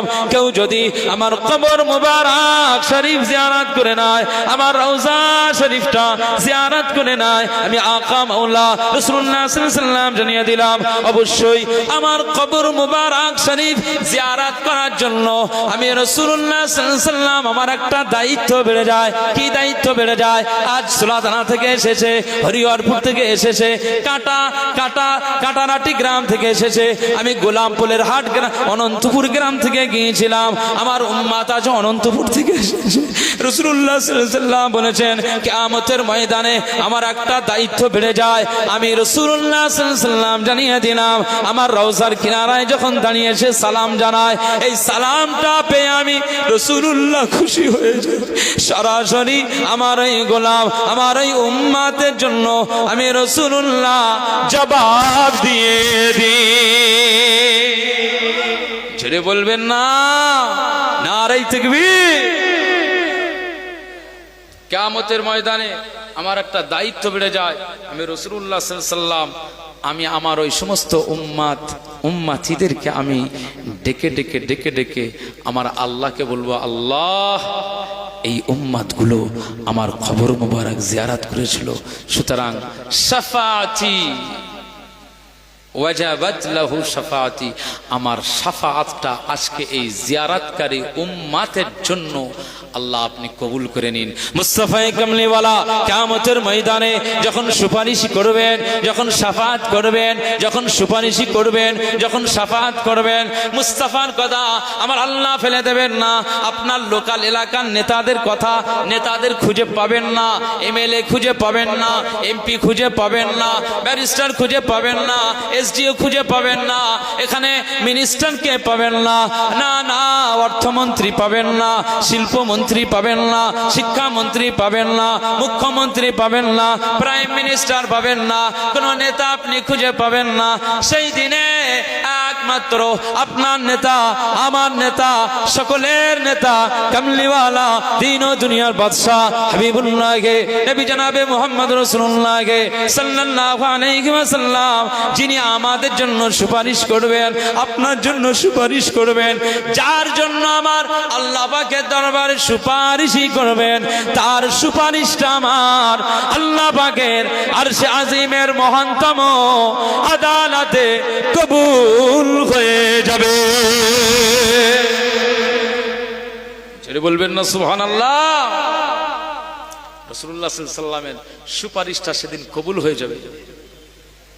এই জন্য রাসূলুল্লাহর রওজা আকদাস জিয়ারতের জন্য আপনাদের টাকা, অর্থ, সম্পদ আছে, একবার চেষ্টা করেন। আরে 1.5 লাখ টাকা খরচ হবে, উমরাতে চলে যান, আপনার নূর নবীজির রওজার কিনারায় দাঁড়াতে পারবেন। আমার তো মনে হয়েছিল যখন আমি প্রবেশ করেছি, না, আমি প্রবেশ করবার পরে আমার মনে হয়েছে দুনিয়ার আমি কোনো সাধারণ কোনো জায়গায় নেই, বরং আমি যেন জান্নাতের ভিতরে ঢুকে পড়েছি। একবার জোরে বলুন সুবহানাল্লাহ। সেই মুস্তাফায়ে কামলিওয়ালার একটু আলোচনা হচ্ছে যতক্ষণ, একটু মাহফিলের ভিতর থেকে আমরা সেই মুস্তাফার শানে একটু দরুদ শরীফ পড়ি। পড়বেন তো ইনশাআল্লাহ? মহব্বতে পড়েন, আল্লাহুম্মা সাল্লি আলা সাইয়্যিদিনা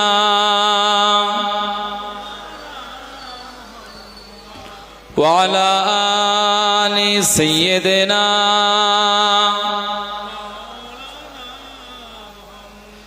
সবাই আমার সাথে একটু পড়েন, সাল্লি আলা সাল্লি আলা সাল্লি আলা সাল্লি আলা। এটা হচ্ছে নূর নবীজির একটা দরুদ। সাল্লি আলা, আমার আল্লাহর পক্ষ থেকে আমার মুস্তাফার উপরে আল্লাহ আপনি রহমত দান করুন, রহমত নাজিল করে দিন, বারিশ নাজিল করে দিন। একবার জোরে বলুন সুবহানাল্লাহ। খায়রুল ওয়ারা নূরুল হুদা, খায়রুল ওয়ারা নূরুল হুদা, সাল্লি আলা সাল্লি আলা শামসুদ দুহা বদরুদ দুজা, শামসুদ দুহা বদরুদ দুজা, সাল্লি আলা সাল্লি আলা সাল্লি আলা সাল্লি আলা সাল্লি আলা সাল্লি আলা সাল্লি আলা সাল্লি আলা সাল্লি আলা। ইয়া মুস্তাফা সদরুল উলা, ইয়া মুস্তাফা সদরুল উলা, সাল্লি আলা সাল্লি আলা সাল্লি আলা সাল্লি আলা। या मुजतबा कहफल वरा या मुजतबा कहफल वरा सल्ले अला सल्ले अला सल्ले अला सल्ले अला सल्ले अला सल्ले अला सल्ले अला सल्ले अला सल्ले अला सल्ले अला महबूब रब्बुल आलमीन महबूब रब्बुल आलमीन तुम हो इमामुल मुरसलीन जी बोले न सुभानअल्लाह महबूब रब्बुल आलमीन महबूब रब्बुल आलमीन तुम हो इमामुल मुरसलीन तुम हो इमामुल मुरसलीन ए खातमे कुल अंबिया ए खातमे कुल अंबिया सल्ले अला सल्ले अला सल्ले अला সবাই পড়েন বসিরহাট এলাকার মানুষ পড়েন সল্লে আলা সল্লে আলা সল্লে আলা সল্লে আলা সল্লে আলা সল্লে আলা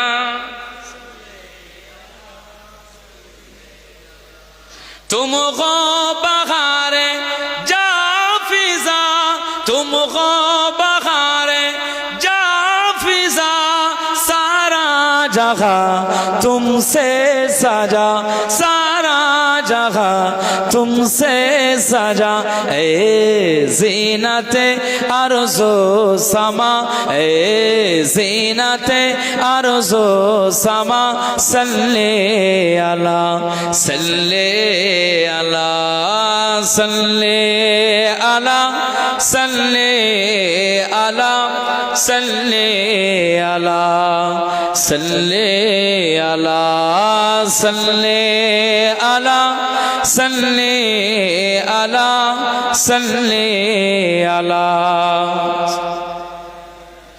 अव्वल ख़ुतूम आखिर ख़ुतूम अव्वल ख़ुतूम आखिर ख़ुतूम ज़ाहिर ख़ुतूम बातिन ख़ुतूम जोरे बोले ना सुभानअल्लाह नारे तकबीर अव्वल ख़ुतूम आखिर ख़ुतूम अव्वल ख़ुतूम आखिर ख़ुतूम ज़ाहिर ख़ुतूम बातिन ख़ुतूम ज़ाहिर ख़ुतूम बातिन ख़ुतूम तुम मुब्तदा तुम मुंतहा तुम मुब्तदा तुम मुंतहा सल्ले अला सल्ले अला सल्ले अला सल्ले अला सल्ले अला सल्ले अला सल्ले अला सल्ले अला सल्ले अला कुदरत के तुम शाह कर गम कुदरत कर गम कुदरत के तुम शाह कर गम खलकत के तुम सरदार हो खलकत के तुम सरदार हो तुम हो सारा पामो जजा तुम हो सारा पामो जजा सल्ले अला सल्ले अला सल्ले अला सल्ले अला सल्ले अला सल्ले अला सल्ले अला सल्ले अला सल्ले अला सल्ले अला खैरुल वरा नूरुल हुदा खैरुल वरा नूरुल हुदा सल्ले अला सल्ले আলা শামসুদ্দোহা বদরুদ্দোজা শামসুদ্দোহা বদরুদ্দোজা সাল্লে আলা সাল্লে আলা সাল্লে আলা সাল্লে আলা সাল্লে আলা সাল্লে আলা আল্লাহুম্মা সাল্লি আলা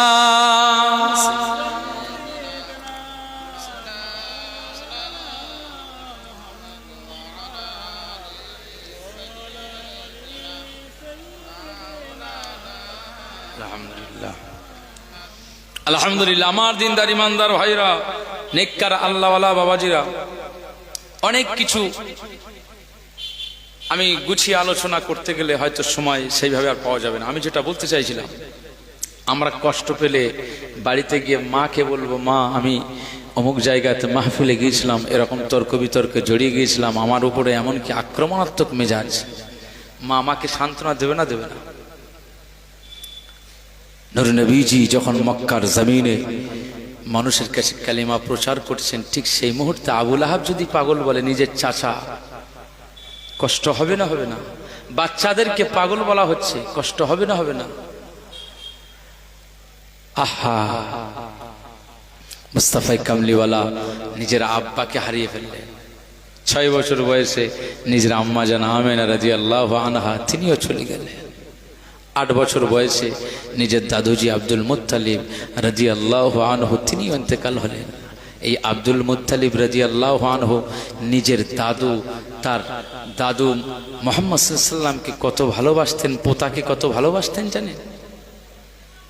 কারণ তার আমাদের নূর নবীজির আব্বাজান হযরত আব্দুল্লাহ রাদিয়াল্লাহু আনহু 24 বছর বয়সে ইন্তেকাল হয়েছিলেন। কয় বছর? 24 বছর বয়সে। আব্দুল মুত্তালিব রাদিয়াল্লাহু আনহু, এই যে ছেলেটা ইন্তেকাল হলো, এর শোকে প্রায় মাস 6 পার হয়ে যায়। নূর নবীজি মুহাম্মদ সাল্লাল্লাহু আলাইহি ওয়াসাল্লাম যেদিনে ভূমিষ্ঠ হলেন, এই ভূমিষ্ঠ হওয়ার পরেই আম্মা জান আমেনা রাদিয়াল্লাহু আনহা তিনি বৌমা, তিনি বললেন, যাও আমার মুহাম্মদ সাল্লাল্লাহু আলাইহি ওয়াসাল্লাম জন্ম নিয়েছে, একটু এর দাদুর কাছে শুনিয়ে দাও। কারণ এর দাদু এর আব্বার জন্য এখনো শোকে আছে, এখনো কষ্টের মধ্যে থাকে, তার চোখ দিয়ে পানি বার হয়, চোখের পানিটা এখনো বন্ধ হয় না, সুতরাং এর দাদুর কাছে সংবাদ দিয়ে দাও। এই বেটা মুহাম্মদ সাল্লাল্লাহু আলাইহি ওয়াসাল্লামের সংবাদ পেয়ে দাদু খুশি হয়ে যাবে। একবার জোরে বলুন সুবহানাল্লাহ। হযরত আব্দুল মুত্তালিব রাদিয়াল্লাহু আনহুর কাছে যখন সংবাদ গেল, ভোরবেলাতে বেটা মুহাম্মদ সাল্লাল্লাহু আলাইহি ওয়াসাল্লাম ভূমিষ্ঠ হলেন, নূর নবীজির আগমন হয়েছে। মুসলমানের ছেলেরা, এ নবীর উম্মত উম্মতিরা, খুব খেয়াল করে শুনুন, আকা মাওলা রাসূলুল্লাহ সাল্লাল্লাহু আলাইহি ওয়াসাল্লামের জন্ম হয়ে গেল, ভূমিষ্ঠ হয়ে গেল 12 রবিউল আউয়াল সোমবারের দিনে সুবহে সাদিকে আম্মা জান আমেনার গর্ভে থেকে যখন তিনি দুনিয়ার জমিনে ভূমিষ্ঠ হয়ে গেলেন, ভূমিষ্ঠ হয়ে যাওয়ার পরে আম্মা জান আমেনা রাদিয়াল্লাহু তাআলা আনহা এই সংবাদটা নিজের দাদু আব্দুল মুত্তালিব রাদিয়াল্লাহু আনহুর কাছে পাঠানোর জন্য লোকজনকে পাঠিয়ে দিলেন। হযরত আব্দুল মুত্তালিব রাদিয়াল্লাহু আনহুর কাছে যখন এই সংবাদটা পৌঁছে গেল, এই সংবাদটা যখন তিনি শুনতে পেলেন যে না, আমার একটা পোতা হয়ে গিয়েছে, আমার একটা পুত্র হয়ে গিয়েছে। এ নবীর উম্মত উম্মতিরা, খুব খেয়াল করে শুনুন, এই পর্যায়ে আব্দুল মুত্তালিব রাদিয়াল্লাহু তাআলা আনহু তিনি যখন শুনতে পেলেন যে না, আমার বেটা আব্দুল্লাহ ইন্তেকাল হয়ে গিয়েছে, তার ঔরসে একটা বেটা এসেছে, একটা পুত্র সন্তান জন্ম নিয়েছে। হযরত আব্দুল মুত্তালিব রাদিয়াল্লাহু আনহুর এতদিনের কষ্টটা, এতদিনের মনের বেদনাটা, নিজের পোতা জন্মের কারণে তার সেই কষ্টটা নিভে গিয়েছে। এবারে তিনি খুশিতে বাগে বাগ হয়ে গিয়েছে। মুসলমানের ছেলেরা, এ নবীর উম্মত উম্মতিরা, খুব খেয়াল করে শুনুন, হযরত আব্দুল মুত্তালিব রাদিয়াল্লাহু তাআলা আনহু ছুটে চলে আসলেন, বৌমার ঘরের কিনারায় দাঁড়িয়ে গেলেন, দরওয়াজা থেকে অনুমতি নিতে চাইলেন। ও বৌমা আমেনা, আজকে আমি আপনার ঘরে প্রবেশ করতে পারি? আমি আব্দুল মুত্তালিব রাদিয়াল্লাহু আনহু, আজকে আমার ছোট বেটা আব্দুল্লাহ রাদিয়াল্লাহু আনহু ইন্তেকাল হয়ে গেল, তার শোক আমি এখনো ভুলতে পারি না, তার কথা আমি এখনো ভুলতে পারি না। সে আমার ছোট ছেলে, ছোট বেটা দুনিয়ার জমিন থেকে বেরিয়ে গিয়েছে। গিয়েছে, আমার আল্লাহ তাকে উঠিয়ে নিয়েছেন, তার কথা আমি ভুলতে পারি না। বৌমা আমেনা রাদিয়াল্লাহু তাআলা আনহা আজকে খুশির সংবাদ পেলাম, তার উরসে একটা ছোট্ট আমার আল্লাহ পাক একটা পুত্র সন্তান দিয়ে দিয়েছে। মা আমেনা রাদিয়াল্লাহু তাআলা আনহা, ও বৌমা, আজকে কি আমি আপনার ওই বাচ্চাটাকে, আমার ওই পোতাটাকে আমি দেখার জন্য ঘরে কি প্রবেশ করতে পারি? অনুমতি দিন। আম্মা জান আমেনা রাদিয়াল্লাহু তাআলা আনহা অনুমতি দিয়ে দিলেন। এই সময় আব্দুল মুত্তালিব রাদিয়াল্লাহু তাআলা আনহু ঘরেতে প্রবেশ করলেন। বৌমা আমেনা রাদিয়াল্লাহু তাআলা আনহার কোল মুবারক থেকে একটা সুন্দর কাপড় জড়িয়ে না বৌমা এবারে শ্বশুরের কোলে তুলে দিচ্ছেন হযরত আব্দুল মুত্তালিব রাদিয়াল্লাহু তাআলা আনহু। ওই যে কলিজা টুকরা নাতি, কলিজা টুকরা পোতা মুহাম্মদ সাল্লাল্লাহু আলাইহি সাল্লামকে কোলে নিয়ে যখন এক নজরে তার চেহারাখানাতে দেখলেন, হযরত আব্দুল মুত্তালিব কেঁদে ফেললেন। এই কান্নাটা আনন্দের কান্না, এই চোখের পানিটা আনন্দের চোখের পানি, খুশিতে মাতোয়ারা হয়ে গিয়েছেন আব্দুল মুত্তালিব। আমার আল্লাহর শুকরিয়া আদায় করলেন। মনে রাখতে হবে, মক্কার জমিনে যে কাবা ঘর রয়েছে, আজকে আমাদের মসজিদের যিনি সেক্রেটারি, সম্মান আছে না নাই? মসজিদ থেকে ইনকাম হয়তো তিনি পান না, কিন্তু মসজিদের সেক্রেটারি হওয়ার কারণে একটা সম্মান পেয়ে যায়, মসজিদের একজন মুতাওয়াল্লি একটা সম্মান পেয়ে যায়। এ নবীর উম্মত উম্মতিরা, এজন্য মনে রাখতে হবে, পৃথিবীর শ্রেষ্ঠ ঘর যে ঘরটাকে আমার আল্লাহ বাইতুল্লাহ করে দিয়েছে, খানায় কাবা বাইতুল্লাহ, তামাম জগৎবাসীর জন্য বরকতার হেদায়েতের জায়গা কাবা বাইতুল্লাহকে বানিয়ে দিয়েছে। বলবেন না সুবহানাল্লাহ? ইন্না আউওয়ালা বাইতিন উযিআ লিন-নাস লাল্লাযী বিবাক্কাতা মুবারাকান ওয়া হুদাল লিল আলামিন। কোরআনের ভাষায় বাক্কা, আগে নাম ছিল বাক্কা, এখন সেই বাক্কা নাম চেঞ্জ হয়ে গেছে মক্কাতুল মুকাররমা। একবার জোরে বলুন সুবহানাল্লাহ। আমার আল্লাহ পাক কোরআনুল কারীমে জানিয়ে দেন, ইন্না আউওয়ালা বাইতিন উযিআ লিন-নাস লাল্লাযী বিবাক্কাতা মুবারাকান ওয়া হুদাল লিল আলামিন। আমার আল্লাহ পাক গোটা জগতের মানুষদেরকে সজাগ করাচ্ছেন, স্মরণ করিয়ে দিচ্ছেন, এ আমার বান্দারা, এ আমার বান্দিরা, আমি আল্লাহ পাক জানিয়ে দিলাম, এই পৃথিবীর জমিনে কোনো ঘর ছিল না, কোনো প্রাসাদ ছিল না, কোনো অট্টালিকা ছিল না, কোনো গম্বুজ ছিল না, পৃথিবীর কোনো বুরুজ খলিফা ছিল না, কোনো প্রাসাদ ছিল না, কোনো আপনার ফ্ল্যাট বাড়ি ছিল না, না না না, এই পৃথিবীর জমিনে ওয়ার্ল্ড ট্রেড সেন্টার ছিল না, এই পৃথিবীর জমিনে কোনো ঘর বাড়ি ছিল না। আমি আল্লাহ পাক জানিয়ে দিলাম, সর্বপ্রথম যে ঘরটা নির্মাণ হয়েছে, এই ঘরটা আমি আল্লাহ, আমার ঘর, যে ঘরটা মক্কা শরীফে আমি আল্লাহ বানানোর জন্য নির্দেশ দিয়েছিলাম।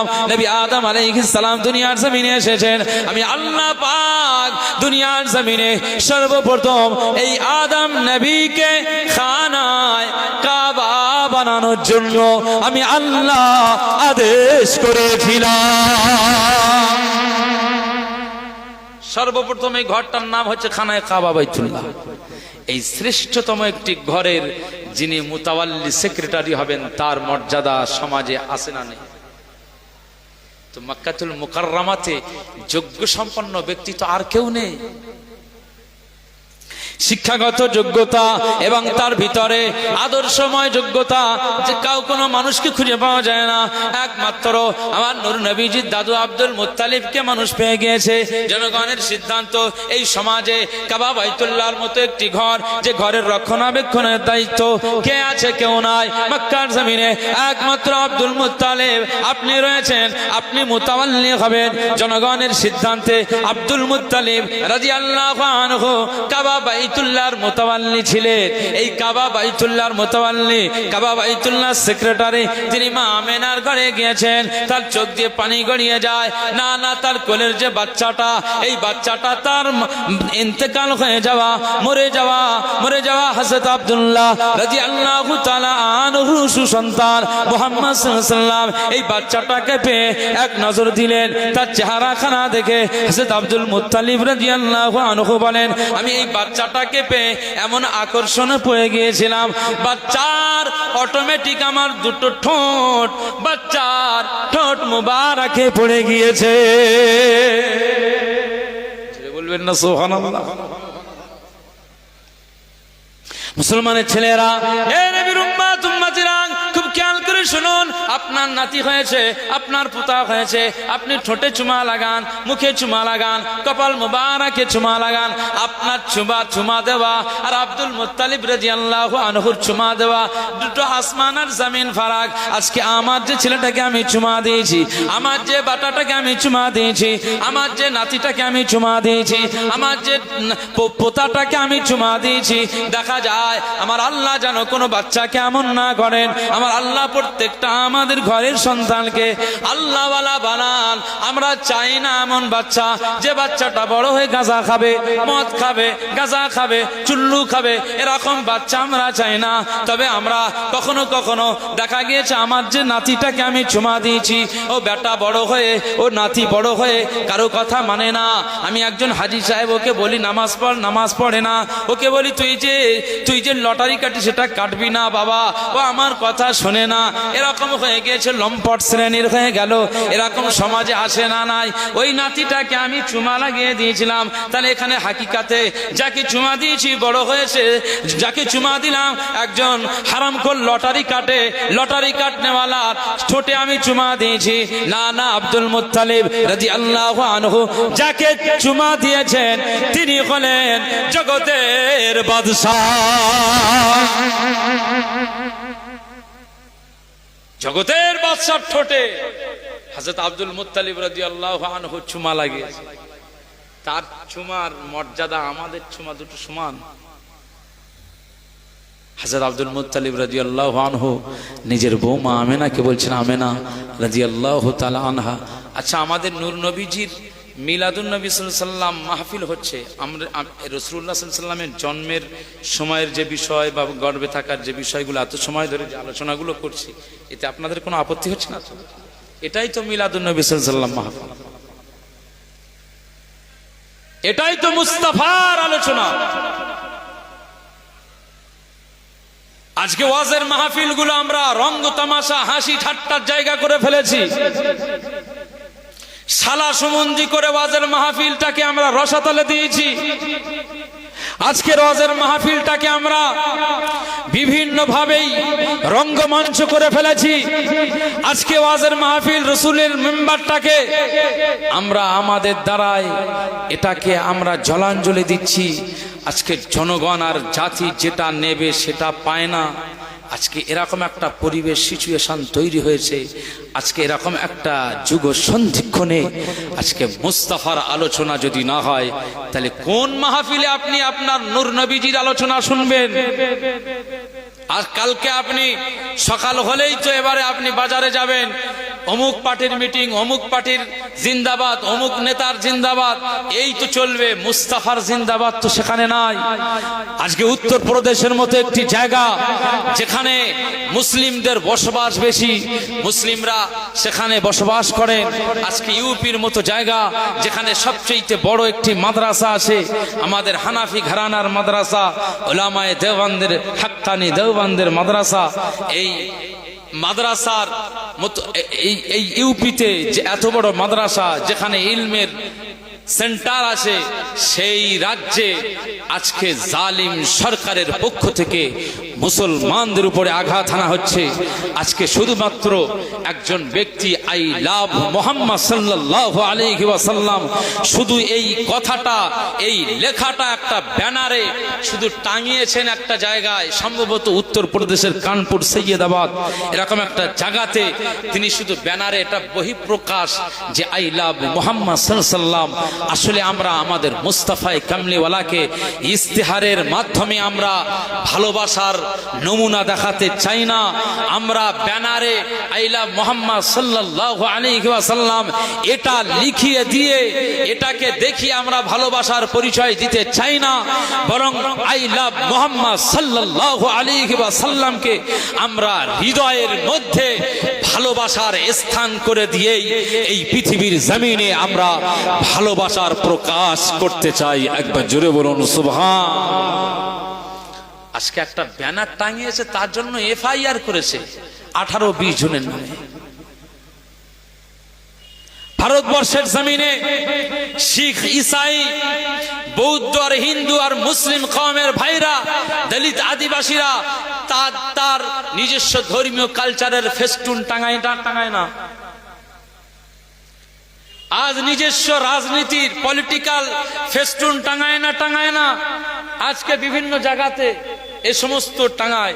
আজকে আই লাভ মুহাম্মদ সাল্লাল্লাহু আলাইহি ওয়াসাল্লাম, প্রফেট হযরত মুহাম্মদ সাল্লাল্লাহু আলাইহি ওয়াসাল্লাম, এই শুধু এই কথাটা একটু ব্যানারে আই ইংলিশ চিহ্ন, ইংলিশ একটা বর্ণ এবং সেই সাথে লাভ চিহ্ন আর তারপরে মুহাম্মদ সাল্লাল্লাহু আলাইহি ওয়াসাল্লাম, এইভাবে একটা ব্যানার করে শুধু টাঙিয়ে দেওয়া হয়েছে। এই টাঙানোতে অপরাধটা কি ভাই?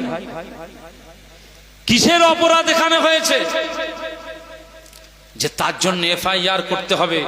এমন কি বলা হয়েছে নাকি যে জেলে বন্দী করা হয়েছে? আস্তাগফিরুল্লাহ।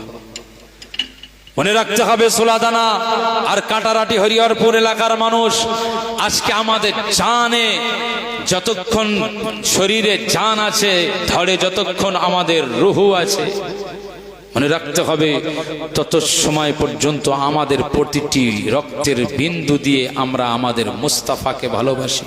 মুস্তাফার কদমের নিচেতে আমরা আমাদের প্রতিটি